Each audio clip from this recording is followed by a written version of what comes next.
Gazette du Togo, une vision sur l'actualité togolaise et sur le monde.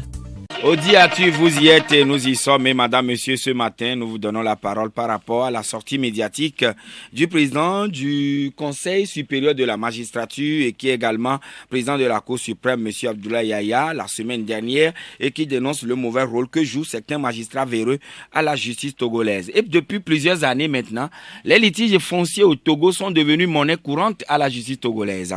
Plus de 75% des dossiers pendant devant les tribunaux sont fonciers selon la CVJR en son temps. Des conflits qui, selon plusieurs compatriotes anonymes ou autorités, naissent de la complicité des magistrats, des juges, des huissiers, des avocats et autres auxiliaires de justice. Et donc, dans son exposé sur les mots qui mine la justice togolaise le jeudi dernier 26 août, le président de la Cour suprême Abdoulaye Yaya n'a pas du tout daigné porter des gants pour fustiger, dénoncer les comportements de ses collègues. Alors, ces pratiques qui sont unanimement reconnues dans l'opinion comme étant source d'insécurité judiciaire, ceci aux grandes dames des justiciables que nous tous nous sommes. Alors, nous vous donnons maintenant la parole sur le 22 21 80 99. Premier auditeur, allô? Il est sur le 22 21 80 99 92 02 80 63. Allô? Allô, bonjour. Oui, monsieur Gado, bonjour. Oui, ça va? Oui. Bon, vous savez, c'est une bénédiction pour nous Togolais. Ces juges-là ont fourni le Togo tout entier. Même le nom du chef de l'État. C'est pas normal. Vous savez, moi je vais une minute. Moi j'avais un problème de terrain avec l'ancien avocat Maté, là, qui a m'avait déchiré sa touche, là, le voleur, là. Il a pris 2 terrains à la place d'un seul. Il disait que l'autre terrain a perdu de sa valeur. Et le juge a accepté. Vous imaginez l'affaire à la cour d'appel tout de suite même là. Moi, je vais aller jusqu'au bout. C'est des voleurs. C'est pas normal. Moi, c'est une bénédiction. Abdoulaye n'a qu'à aller jusqu'au bout. Merci, bonne journée. Bonne journée, monsieur Gado. Et nous accueillons un autre intervenant également sur le 92 02 80 63. Allô? Ouais, Joachim. Oui. Bonjour. Bonjour, Évangélie Senghor. Comment vous allez? Oui, je vais très bien. Le Seigneur vous bénisse. Hein? Oui. Bon, monsieur Joachim, oui. Je suis en train, depuis le 26, je suis en train d'acclamer monsieur Yaya. De même que le ciel aussi est en train de l'acclamer. Vous savez, il a fait une chose très importante où il a rattrapé la conscience de ses enfants, de ses collaborateurs. Parce que le premier magistrat sur cette terre, c'est le Dieu Tout-Puissant. Oui. Vous voyez, devant moi, on a démoli, on a cassé une maison de quelqu'un, il est trépassé devant moi comme ça. La personne s'est effondrée et puis et la personne est décédée? Décédée en même temps. Vous voyez, Joachim. Donc, tout d'abord, je voudrais quand même dire merci aussi au président de la République, et puis Sagbetoué, parce que Yaya ne peut pas sortir sans ces personnes. Il a dit. Donc, ils ont pris le courage de reformer les choses. C'est ce que nous voulons pour notre nation, le Togo, Joachim. D'accord. Merci beaucoup. Vraiment, que le Seigneur bénisse. Merci beaucoup. Et bonne journée, Évangélie Senghor. David, bonjour. Oui, bonjour, Joachim.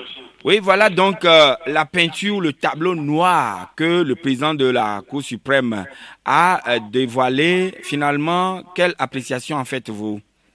Joachim, je crois que c'est un ange qui est descendu du ciel, monsieur Yaya. Il a dit qu'il n'est pas parfait, qu'il n'est pas ange. Non. Moi, parce que depuis ma naissance jusqu'à aujourd'hui, je n'ai jamais eu une telle appréciation par un juge. Et je vous en prie, moi qui suis ici, j'ai fait même la prison à cause de terrain, tout juste parce que les juges ont voulu s'accaparer de ce terrain. Vous l'aviez acheté ou bien c'était pas héritage? Et le problème est resté jusqu'à aujourd'hui. Même, je crois, le problème est allé même vers la Cour suprême tout récemment encore là-bas. Et rien ne se fait. Le problème est à Thiévié, c'est au tribunal. Le problème se trouve à Thiévié. Et chaque temps, qu'est-ce qui se passe? Quand on dit que non, on veut mettre fin à ça, on vient, une pièce maîtresse, une pièce essentielle disparaît du dossier. Toujours et toujours jusqu'à aujourd'hui. Donc, une pièce disparaît du dossier. Je ne sais pas c'est quelle autorité de la justice il est. S'il pouvait aller au bout, parce que je compte sur lui. Et je pense que M. Pius Agbetome, le ministre, pourrait l'aider pour qu'on puisse démasquer, pour mettre fin à ça. Actuellement, beaucoup d'entre nous sont morts parce que nous avons fait des financements sur ce terrain. Les gens ont piqué de crise, ils sont morts. Et à cause de ce problème, jusqu'à aujourd'hui, qui traîne. Vous pouvez savoir c'est quel lieu. C'est là où la CEB, qui est située au niveau de la route menant vers Michintove. Et voilà, et tout est dit, David. Merci beaucoup du courage.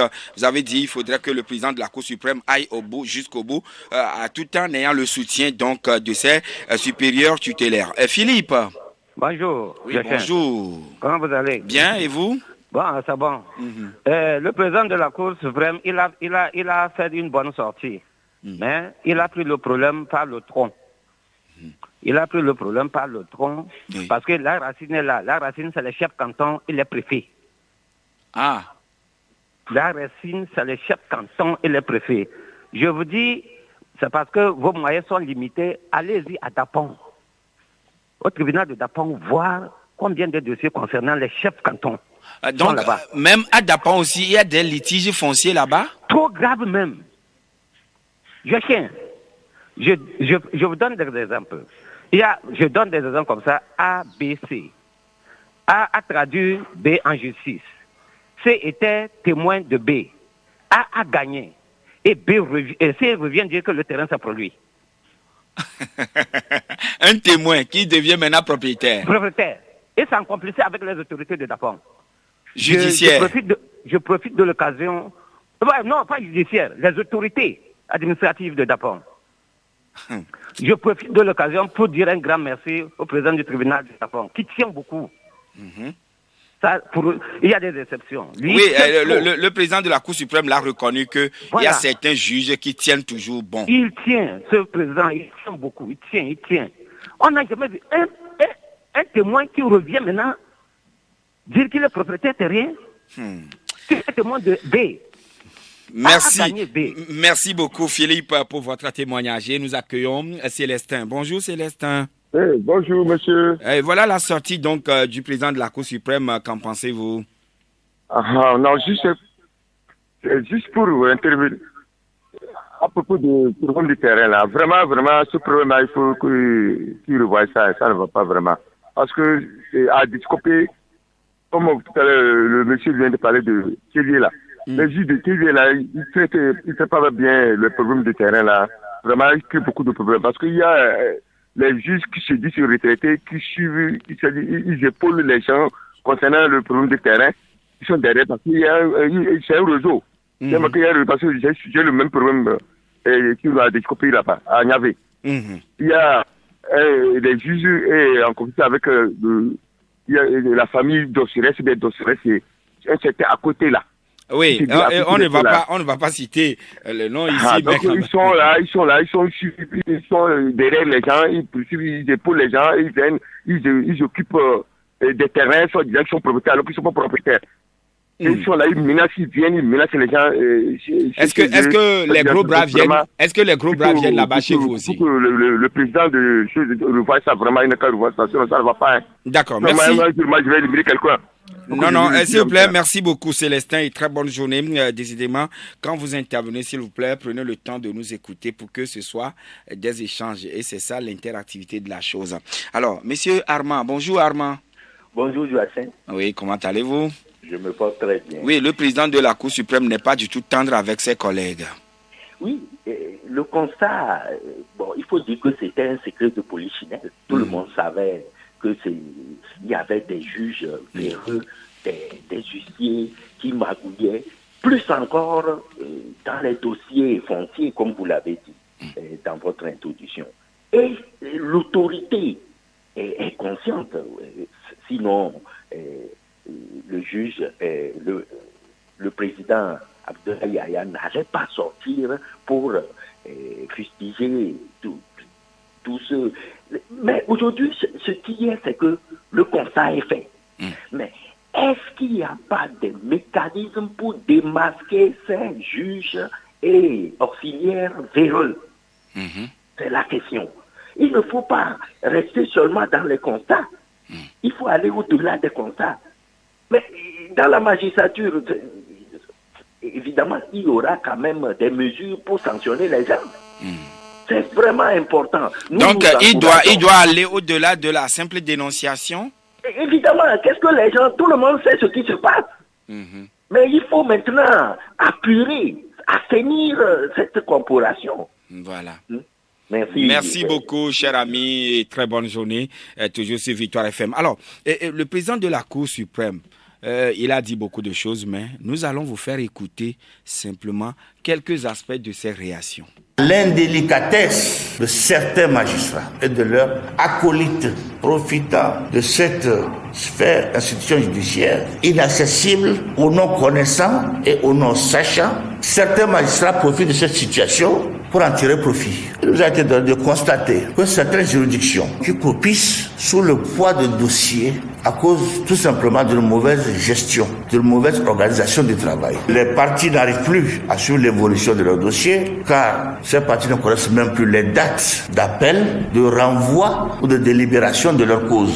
Et il arrive dans ce cas-là, dans ces juridictions qui accumulent les dossiers, qui sont mauvaises gestionnaires de leurs affaires, il arrive que des décisions soient vidées à l'insu des parties concernées. Lorsqu'on prétend juger une affaire qui oppose plusieurs parties, mais qu'on le fait en catimini, il n'y a pas anguille sous roche, il y a baleine sur la roche. La situation que je viens de décrire là, précisément, peut s'observer directement et à l'instant I, dans le temps T, maintenant, au niveau de la cour d'appel de Lomé, le tribunal de première instance de Lomé aussi. Ces agissements-là, de ces juridictions-là, sont promoteurs du discrédit généralisé sur tout le corps. Il y a une minorité là qui prend ses aises dans l'institution. Ça, c'est un fléau aujourd'hui. Il y a des jugements qui sont prononcés, mais qu'on ne trouve pas ça sur papier. Et les magistrats sont nombreux dans cette attitude-là. On est pressé de vider quand on le veut, mais on ne donne pas le papier. La loi est claire sur ce point-là. Lorsque vous avez fini de réfléchir, évidemment, en rapport avec la loi qui doit s'appliquer au cas qui vous est soumis, il faut rédiger cette décision pour la lire en prononcé devant le public, devant les parties concernées. Commence maintenant un autre marathon. Ou quoi? Il est bien dit dans tout recueil déontologique et d'éthique du magistrat, obligation de rédiger intégralement sa décision et de bien la motiver avant son prononcé à l'audience. Nous sommes ici pour acclamer la majorité qui s'efforce de bien faire, malgré les difficultés qu'on trouve dans tout métier. Et en même temps, nous sommes là pour fustiger la minorité qui fait mal, alors tout simplement malfaisante. Et voilà, le président Abdoulaye Yaya qui parle bien sûr de ses collègues de la justice et l'a si bien précisé au niveau, en cet instant, I entend T à la Cour suprême, non, à la Cour d'appel et aussi au tribunal de première instance de Lomé. 22 21 80 99 92 02 80 63. Mais avant, nous allons vous faire écouter encore un autre pan donc du président de la Cour suprême qui parle maintenant des gros bras. Les juges sont des hommes d'État. Leur œuvre contribue à la fortification de l'État, à l'édification de la nation, à la sauvegarde des valeurs de la population. Mais aujourd'hui, il est regrettable et consternant de constater la facilité et l'insouciance avec lesquelles certains magistrats et auxiliaires de justice se livrent dans la gestion des dossiers dont ils ont la charge. Le problème prend de plus en plus d'ampleur, surtout dans la gestion des affaires foncières. Ça, c'est la plaie de la justice aujourd'hui. Affaires de terrain. Il y a des gens ici, dans notre pays, tellement ils accaparent ce qui n'est pas à eux. Il y a des juges aujourd'hui qui acceptent qu'on repose un problème foncier des jeunes, des enfants, 5e, 4e, 3e génération. Ils arrivent, ils vont voir des juges, pas de procédures alambiquées, avec l'assistance d'auxiliaires. Il y a des CB dedans, il y a des OPJ police, il y a les juges, avocats, ils participent au montage de ces dossiers. Et juste, c'était déjà réglé. Ce juge-là n'est pas né quand ça a été réglé. Tout simplement, il se jette pieds joints dans cette affaire et tout de suite, c'est 2 ou 3 hectares qu'il a en poche. C'est la 2-3 hectares, ça fait 30 lots. Déjà, 7 ans, 8 ans, 10 ans, 12 ans de métier. Il est propriétaire terrien. Vous allez voir à la périphérie ou au centre de la ville, en zone urbaine, par Lomé seulement, maison à casser. Ordonnance numéro. Mais ces ordonnances numéro-là, elles existent. Mais quelle est leur provenance? Comment est-ce qu'elles ont été confectionnées? Quelle est leur légitimité? On écrit pour exécuter lorsque le jugement est définitif. Les gens prennent un malin plaisir maintenant d'angoisser, de stresser des habitants des maisons construites il y a 35 ans, 25 ans. Un huissier en mal de renommée, il vient là avec des effets de manche comme un marabout raté, il écrit, oh, laissez le prix. Si vous prononcez un mot, vient avec des agents de police judiciaire. Mais il y en a aussi qui veulent participer aux agapes. Ils savent bien que c'est un festin indu. Mais et là, ils font usage de leur uniforme. Mais pourquoi s'abstenir? Si le juge, même dans son uniforme, dans sa robe, porté ou pas, c'est lui qui est initiateur de ça. Pourquoi est-ce que cet auxiliaire va s'en priver? Avez-vous jamais vu un chat ou un chien en dessous de la table repousser l'autre sujeté? Et si les agents de police ou officiers, police judiciaire, refusent de s'associer, eh bien tout simplement, ça le phénomène nouveau, c'est des loupards qu'on appelle les gros bras. Leur seul attribut, ils sont gros au niveau musculaire, mais complètement vides dans la tête. Et ils suivent les instructions des juges ou des fois, ils comprennent l'effectif de l'officier. De grâce, on arrête ça.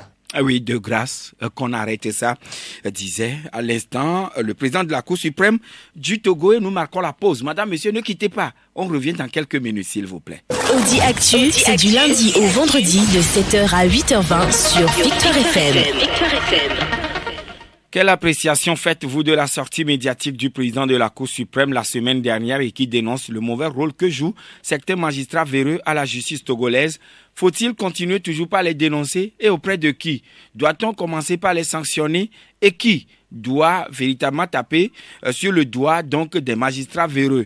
Est-ce qu'avec cette dénonciation, cela peut dissuader et magistrats, et huissiers, et notaires, et avocats à ne plus susciter des dossiers, monter des dossiers de toutes pièces afin de pouvoir déposséder les propriétaires terriens de leur espace ou domaine? Alors, madame, monsieur, la parole est à vous sur le 22 21 80 99. Allô?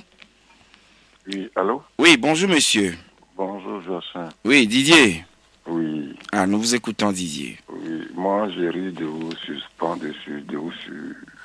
comment on appelle-t-on? J'ai ri de vous étonner un peu. Allez-y. Parce que le président de la Cour suprême doit aller plus loin. Il s'est arrêté seulement en cours de chemin. Quand le politique s'introduit, instrumentalise les juges là pour la condamnation des opposants, des journalistes, il doit aller aussi loin. Donc, c'est le plus grave ça. Quand le politique s'introduit, donc les petits magistrats, les magistrats trouvent que c'est facile de nous arnaquer, nous les pauvres citoyens, parce que le politicien les donne les fins de condamner. Tout près. Il a parlé de la cour de première instance de Lomé. Il y a le procureur de la cour qui est apte à s'auto-saisir lorsque les affaires, c'est les opposants, les journalistes qui sont dans les affaires. Mais quand on tue les manifestations, on ne le voit mais jamais s'auto-saisir. Les affaires restent en suspens là-bas. Le politique, les gens oublient aussi que c'est le juge Yaya aussi qui a condamné dans ce pays. Le truc a été décrié. Le juge a tombé le 4 octobre 90, c'est lui qui a été les locaux, c'est lui qui les a condamnés, il y avait le soulèvement. Mais eux, ils sont les plus promis aujourd'hui. C'est qu'on oublie. Souvent, on pense que comment dirais-je, on s'étonne que les descendants des agneaux, les descendants de loups ne soient des agneaux. C'est ça le problème au Togo. Eux aussi, ils n'ont qu'à voir le politique d'abord. Ils n'ont qu'à aller plus loin. Vous voyez ce qui se passe quand on condamne les journalistes. Est-ce que c'est le vrai jugement? Quand on condamne les politiques, c'est des vrais jugements. Là, on va l'applaudir complètement. En tout cas, Paul Missiak Beto a été condamné pendant qu'il a fait sa sortie. Oui, merci beaucoup. Il n'a qu'à aller plus loin. C'est trop facile il n'a qu'à aller plus loin. D'accord. Merci, Didier. Gérard, bonjour. Bonjour, Joachim. Oui.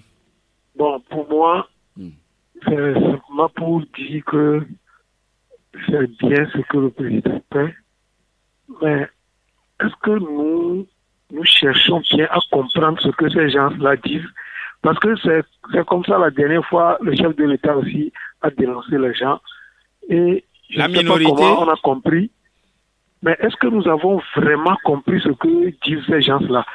Parce que, M. Joachim, vous êtes à Victoire FM, nous on n'est pas là-bas. Vous pouvez être le chef du programme, le chef de la radio même, mais les gens autour de vous, c'est vous qui les connaissez, c'est vous qui savez si vous prenez une décision, ce que ça peut vous apporter.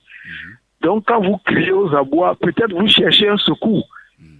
Mais il faut que nous réfléchissions bien pour savoir comment on peut aider ces gens-là à nous aider. C'est ce que je peux dire ce matin.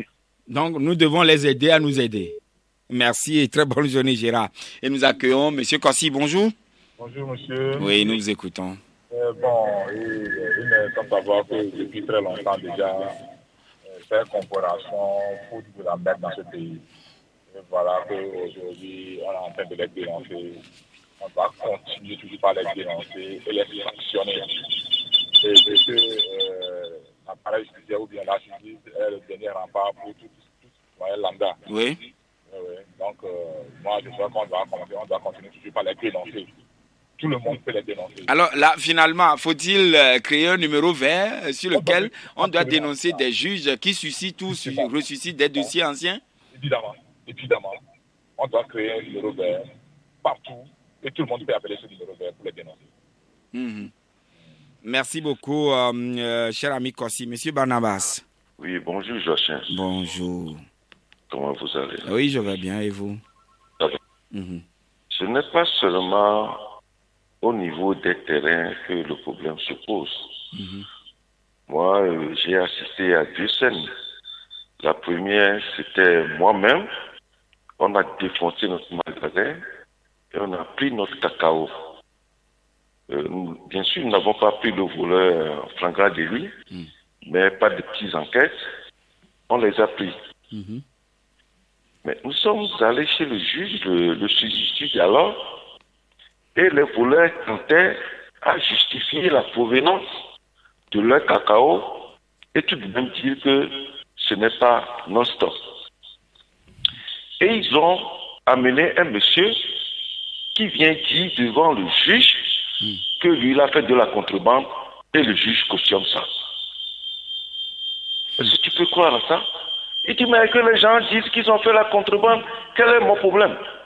Et je suis parti voir un autre juge que je connais. Quand je lui ai dit ça, il a dit, oh, dans leur tribunal ici, on cautionne les contrebandiers. Voilà. Dans mon quartier, voilà des gens qui ont débarqué pour s'accaparer d'un terrain d'autrui. Ils sont partis à la gendarmerie. La gendarmerie leur a demandé leur papier. Ce monsieur a eu le culot de demander au CB pourquoi il lui demande ça. Lui, il dit que c'est son terrain. Et il lui demande des papiers. Le soir, ils ont débarqué avec des gros bras. Jean-Charles se dit, ils terrorisaient tout le monde dans le quartier. Je passais, je les ai vus, mais je me suis dit, mais quelle est cette histoire? Mais au fait, le gouvernement avait interdit ça. Dans un pays où il y a la force publique habillée. Je vous dis, la nuit, ce n'est pas dans la journée. La nuit, 19h, 20h, 21h, ils étaient là, c'était le jour du marché, tout le monde qui passait, quand tu veux tourner la tête un peu pour regarder là, toi, qu'est-ce que tu fais ici? J'ai dit, mais qu'est-ce que je peux faire? J'ai appelé le CB. Bon, il m'a dit il faut être beaucoup plus bref, il faut être très bref. Mais on ne lui a pas laissé le temps. Qui ne viendra pas? J'ai dit, mais ils sont en train de terroriser tout le monde, que ce n'est pas bien. Il a refusé. J'ai réfléchi, j'ai appelé un colonel, un ami. Il m'a dit d'attendre qu'il va appeler le renseignement pour voir ce qu'on peut faire. Oui, voilà. Et pour couper court, on aurait pu constater quand même qu'ils n'ont pas réagi avec promptitude et l'affaire s'est terminée comme ça. Je voudrais que tu m'attendes parce qu'il y a des juges qui sont bons. Et finalement, j'ai dû envoyer un message au doyen des juges d'instruction et c'est lui qui a réagi. Le lendemain, il était venu ici, c'était la dépendance, je te jure. Merci beaucoup. Et c'est comme ça la justice togolaise. Monsieur Komi. Bonjour. Bonjour. Comment tu vas? Ah oui, je vais bien. Et vous? Pas mal. J'aimerais demander à votre radio de nous chercher certains juristes et avocats. Vous allez faire une émission pour comprendre certaines choses. Quand le président donne cette dénonciation, nous, les justiciables, nous faisons. et quel est le message qu'ils veulent nous passer. C'est-à-dire, c'est de nous dire que, justiciable, dorénavant, de passer pour perte et profit tout ce qui s'est passé à l'antérieur, bien comment. Maintenant, après qu'ils aient donné toutes ces informations, quelles sont les conséquences? On peut revivre les anciens dossiers et se faire justice maintenant, ou bien comment? Que ce soit au tribunal, à la cour d'appel, même à la cour suprême. Quelle est la procédure? Qu'est-ce que le citoyen lambda ou le justiciable doit faire à présent? Voilà. Secondo, c'est comme si, comme quelqu'un vient de le dire, il y a une minorité qui s'accapare. Ça donne l'impression que, je suis pris en étau, venez me sauver. Est-ce que c'est ce message qu'il veut nous passer? Le premier, magistrat, c'est le président de la République. Bien évidemment. Alors, quelle est la liste de ces gens-là qui ont 2 hectares, 1000 hectares, qui ont jugé et qui sont là? Qui doit les punir? On veut comprendre tout ça. C'est comme si on était à l'église, quoi. On vient de prêcher, tout le monde est d'accord sur le prêche, sur le message passé. Maintenant, la suite, on se remet à Dieu comment? Voilà, la question restait posée. Alors, certainement que les avocats étant interpellés, est-ce que le barreau des avocats du Togo va réagir? L'autre chose, les huissiers, ils ont certainement une chambre ou bien un ordre, ça dépend.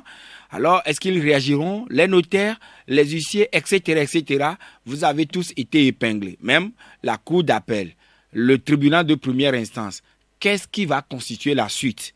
C'est ça aussi la question. Monsieur Abalo? Oui, Joachim, bonjour. Oui, bonjour. Merci pour le thème. Joachim, vous savez, on est fatigué des dénonciations dans ce pays. La réalité est là. Vous savez, ces gens-là, c'est un réseau. Monsieur Yaya a tout dit, mais la suite, c'est quoi? C'est de 20 mots. Moi, j'appelle ça de 20 mots. Donc, ça ne donnera rien. Rien. Lui-même, là, moi, je peux dire qu'il est dedans. Il était où? Il fut juge, non? C'est un réseau qui commence de la police judiciaire, les chefs cantons, les préfets. C'est comme ça. Mon frère, si tu es pauvre dans ce pays-là, tu ne peux pas avoir un lopin de terrain. On va te retirer ça.